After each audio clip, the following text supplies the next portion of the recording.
Hello, my friends. Today's world seems so polarized, as if people have to be black or white. And I mean that in the sense of conservative, liberal, Democrat, Republican, socialist, capitalist, color of skin, religion. It goes across the board. And it can seem like this is something different than we humans have experienced before. But the thing is, wisdom teachings have been talking about this for millennia. Ever since humans became civilized, this is probably something that started to infect our brains. Today I want to try a fun experiment with you. And the neat thing about this experiment is that it allows you firsthand to experience how our brain crystallizes and polarizes. This is the essence of mindfulness, as we begin to understand how our brain has this tendency.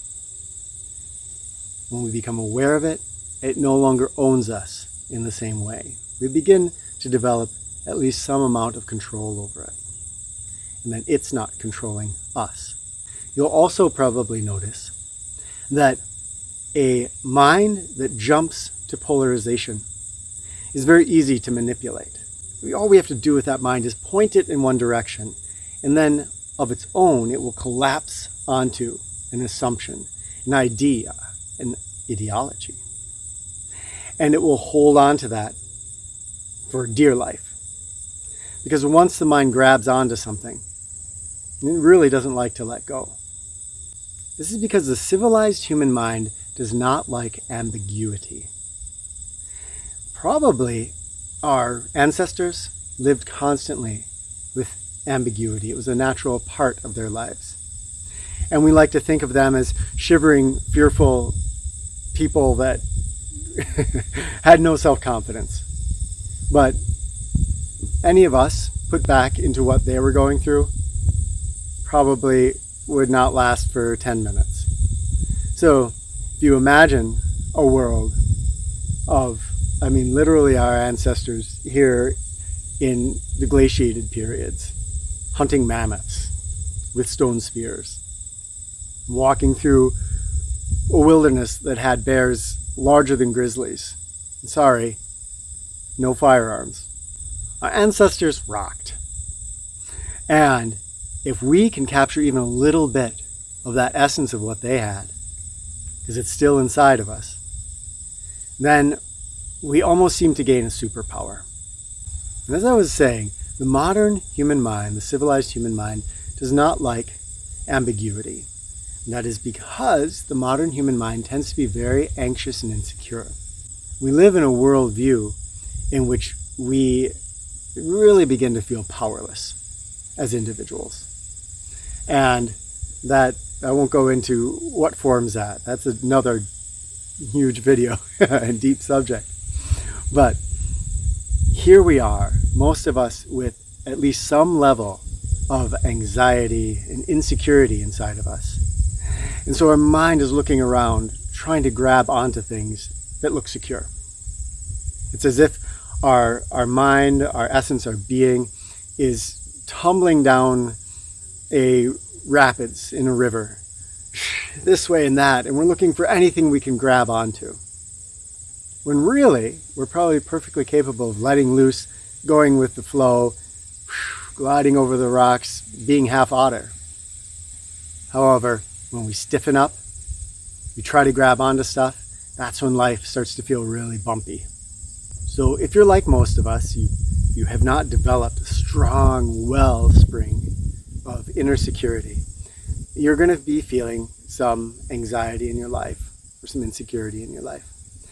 And your mind's going to be looking and doing what almost all of our civilized minds do, which is when it looks at something, it's going to urge us to crystallize that thing. It's going to urge us to put a label onto it, to define it, so that we can feel like we know what it is, so we can grab onto it and attain a feeling of security in that moment. An example would be when I was up in the city of Duluth a few months ago, and I saw a woman walking down the road, kind of shoddily dressed, talking to herself. And my mind instantly wanted to jump to crazy person. And as soon as it does that, I've affixed a label onto her and I'm done with her. That's it. Now the truth is, she could be an extremely interesting person. She could have been an actress. She could have been a super wealthy person walking down the road hoping that someone would come up to her, show her, because she obviously lived homeless too, show her some kindness and she would have given them a gift back. She might have been, quote, crazy, but might have had insights from that craziness that my, quote, sane mind is not capable of seeing. So there was a great richness there, potential. And yet my mind wanted to crystallize her, that experience, define it, and be done with it.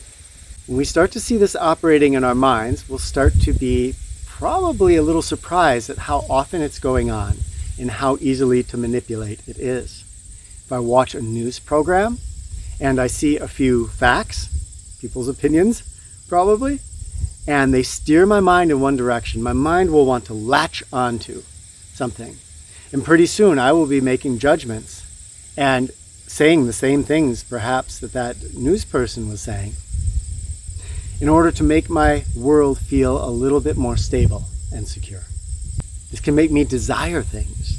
A well-crafted advertisement will point my mind in a direction and my mind will go there and latch on. YouTube videos, so many people want us to believe what they are believing.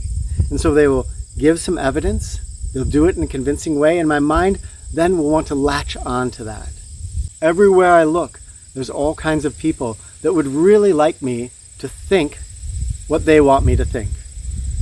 They want me to think that so that I will buy their programs, so I will watch their shows, so that I will come back to their videos, so that I will perhaps listen to their music, all kinds of reasons. But in all of these cases, if I'm aware of what my mind's tendency is, then I can watch it as it unfolds, and I have the choice whether to latch on to something or not.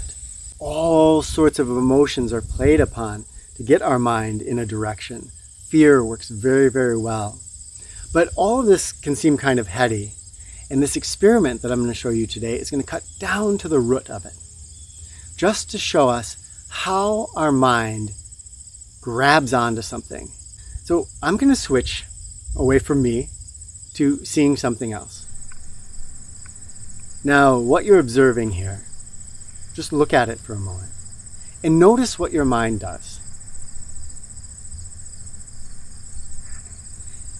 Now, if you're like most of us, your mind looked at that and said, these are the reflections of tree limbs, probably in water. And then my mind is done with it. It's looked at it, and it probably won't want to look at it for 5 more minutes. That would be boring and a waste of my time. It's seen it, it's done with it. But now, stop and look more carefully. Look at what's happening there in the water. Let's just focus on that reflection.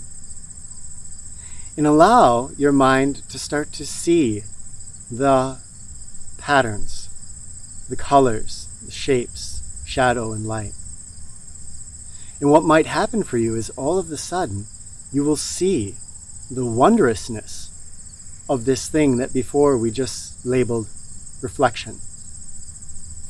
In other words, our mind has gone from just seeing its crystallization to seeing, well, you could say, what is actually going on. Take a moment. Just observe.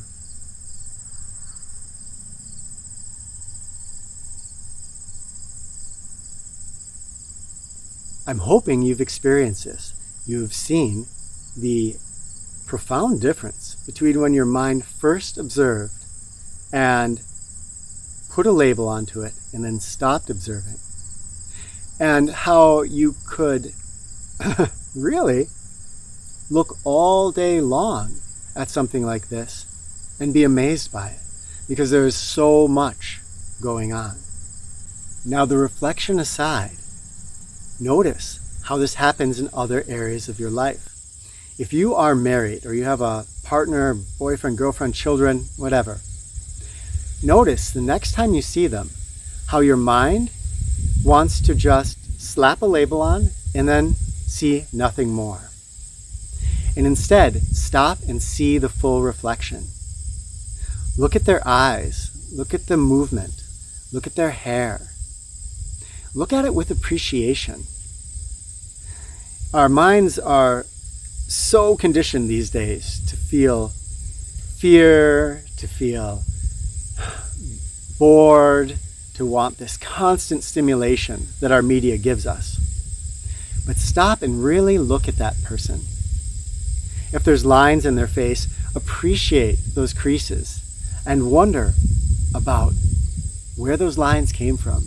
Those are stories written in a person's very flesh. See if you can read emotions on their face, in their body language. There is infinite depth in that one experience of looking at that one person. All day long, our brain is doing this. It looks at our dinner, it sees, oh, okay, there's tacos. And then they're tacos. And seldom do we experience the crunch and the creaminess and the textures and the sparky flavors and the soft flavors, everything that creates that taco experience, which is a mind-blowing experience. It's amazing. We look around, when we start to see things again, our mind begins to become free of these chains that a lot of the media wants to put around us. Because the media really wants us just to sit and look at the screens. It doesn't want us to notice that I could come out here and I could look at this flower and I could be completely enraptured by the beauty of that flower and that experience. Because no one's making money when I stare at that flower. In a world where people are so concerned with making money, it doesn't make sense to have you out just enjoying your garden, just enjoying a talk with a neighbor or a friend. I really want you to be watching my movie, to be coming to my shopping center, to be doing things that are going to be money making. This is the key to situational awareness. When we are in that shopping center and we're looking around ourselves, our mind's going to want to just latch onto things, and you'll find your mind doing this. Situational awareness must be open. It must be peripheral. It must take in the whole picture. This happens in the woods. If I'm walking through the woods and I allow my gaze, my focus to be narrowed down, I'm going to miss 95% of what's going on around me. I'm not even going to see that deer over there. I'm certainly not going to see the coyote that's standing still and watching me. I'm just going to see that thing that I'm looking at. My friends, this is one of the key, essential things when we talk about rewilding, when we talk about freeing our mind of many of these shackles, unleashing it. When we can start to see the world just a little bit more in its raw perceptual state. And it's very difficult. I mean, perhaps some Jedi Zen masters can achieve that raw perceptual state. But for most of us, if we can inch just a little bit closer to that, then our mind won't crystallize as much. And then we won't be owned by that crystallization. The world will not just be that form, that form, that form, but it will be all these organic wonders around us. I will not feel myself so drawn to having to amuse myself through entertainment, because everything around me will be amazing. I will be more disciplined in my eating, because my mind won't just latch onto, oh, I need those Fritos. I will find myself much more prone to take up practices of meditation or positive exercise, communication with other people, fostering community, because all those things will be enjoyable experiences. I'm sure you probably see how this works. You take something like exercise. In our gyms, we stand on a treadmill and we watch a screen to distract ourselves from the process of our body moving, from the experience of it, from the beautiful burn in my lungs that happens when I'm pushing my cardio, from that sensation in my legs when my muscles have been working. That feels so alive. So ideally, this has given a glimpse into one of the activities of our minds, and such an important one, because the ability to see this world opens up so many doors. And our mind's tendency to lock down on one thing closes so many doors. Share with me in the comments if you have thoughts about this. Tell me if you saw or felt, experienced that difference between seeing the reflection and then seeing all the patterns and the beauty unfolding there.